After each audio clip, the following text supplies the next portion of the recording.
प्रणाम जी।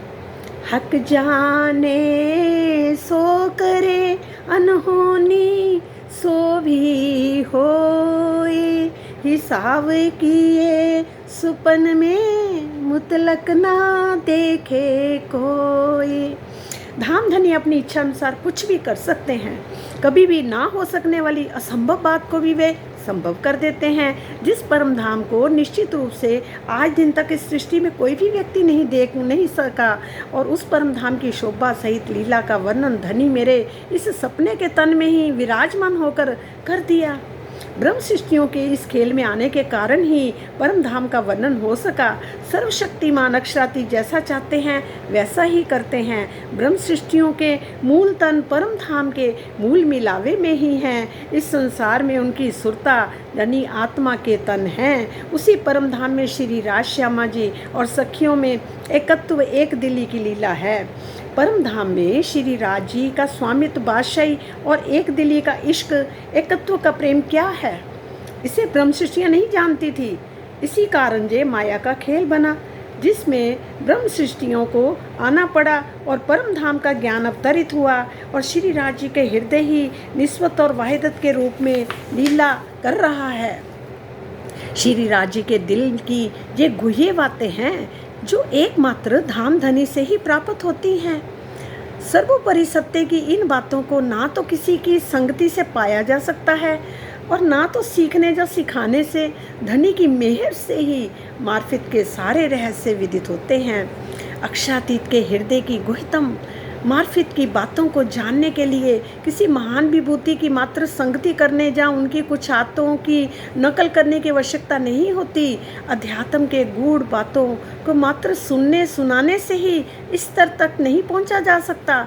महान विभूतियों की संगति में रहकर यदि उनकी शालीनता विरह प्रेम और ज्ञान ग्रहण की प्रवृत्ति का अपनाया जाए तो धामधनी की मेहर से ये अवस्था प्राप्त हो सकती है।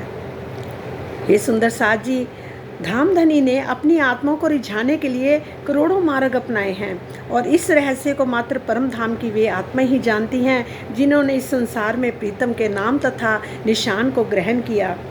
और आत्मिक धरातल होने पर परम धाम के चिंतन से ही ब्रह्म सृष्टियों को परम धाम की गुह्य बातों का पता चलता है। कहते हैं कि वह जीव के अंतस्करण के द्वारा होने वाला बौद्धिक चिंतन नहीं है, परंतु आत्मा के अंतस्करण द्वारा होने वाला चिंतन है।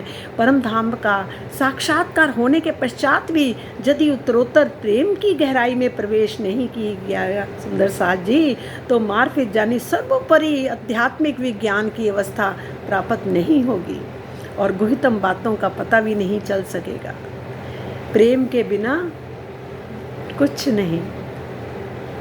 प्रेम की कहते ना इतनी संकरी गली है, उसमें से निकलने के लिए भी दो नहीं जाने, एक बन के ही जाना पड़ेगा।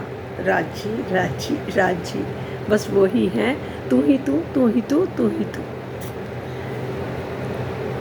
परम धाम की जिन आत्माओं ने जागृत अवस्था में परम धाम को देखा था, अब वे चित्तवनी द्वारा इस सपने के ब्रह्मांड में देख रही हैं। अपने कानों से माया के जिस ब्रह्मांड के बारे में सुना था उसे तो प्रत्यक्ष देख ही रही हैं। उनके साथ प्रीतम के देश हुक्म की शक्ति है जो ये सारी लीलाएं करवा रही हैं।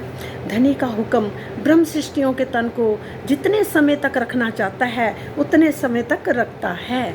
आत्मा को माया का खेल दिखाने के लिए धनी का देश तरह तरह की जुक्तियां लगाता है, अर्थात मार्ग निकालता है।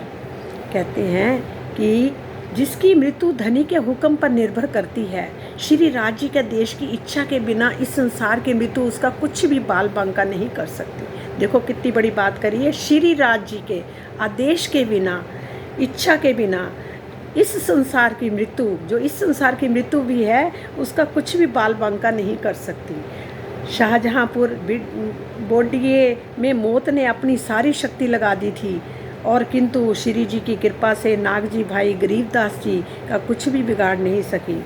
आत्माएं तो माया की नींद में हैं, और श्री राज जी के आदेश से उनके और धनी के बीच में ये नींद का पर्दा बनी हुई हैं। जब आत्मा के धाम हृदय में प्रीतम की छवि बसने लगती है तो आत्मा परम धाम की तरह पुनः जागृत हो जाती है।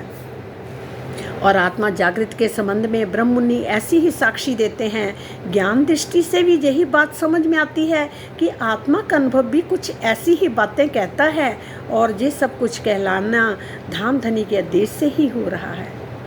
ब्रह्म मुनि धनी के आदेश से ही कुछ कहते हैं। जो ब्रह्म मुनि बोलते भी है ना, वो उनके आदेश से ही बोलते हैं। उनकी समझ और अनुभव भी प्रीतम की छत्र छाया में ही होती है। सुंदर साहब जी मूल स्वरूप के हुक्म से ही इस संसार में आवेश स्वरूप का हुक्म आदेश यानी इच्छा कार्य करता है। धनी के आदेश के बिना कुछ भी नहीं होता, सब राज्य की आदेश से ही होता है। आत्मा कहते हैं ना, हुक्म बन के ही तो उतरे हैं इस धरती पर, हुक्म का ही स्वरूप लिया, हुक्म ने हुक्म दिया, हुक्म का ही स्वरूप बनकर। आत्मा के धाम हृदय में कौन बैठा है? हमारे धनी जी हुक्म स्वरूप ही बैठा है। कहते हैं कि आत्मा के धाम हृदय में धनी की जितनी शोभा बसती है, आत्मा को उतना ही जागृत हुआ माना जाता है। आत्मा के धाम हृदय में अक्षरातीत के जिस अंग की शोभा नहीं बस पाती है, आत्मा के अंदर उतनी ही नींद फरामोशी मानी जाती है। कहते आत्मा का स्वरूप क्या है? परात्म का प्रतिबिंब और अक्षरातीत के नख से शिख तक संपूर्ण शोभा का बस जाना ही पूर्ण आत्म जागृति है। आत्मा जागृत का स्तर कैसा है, ये धनी की शोभा को आत्मसात करने पर निर्भर करता है। इश्क बिना रूह के दिल छुभे न सूरत हक, मेहर जोश निस्बते हक हुक में चुभे मुतलक। हृदय में प्रेम आए बिना कभी भी धनी की शोभा नहीं बस सकती।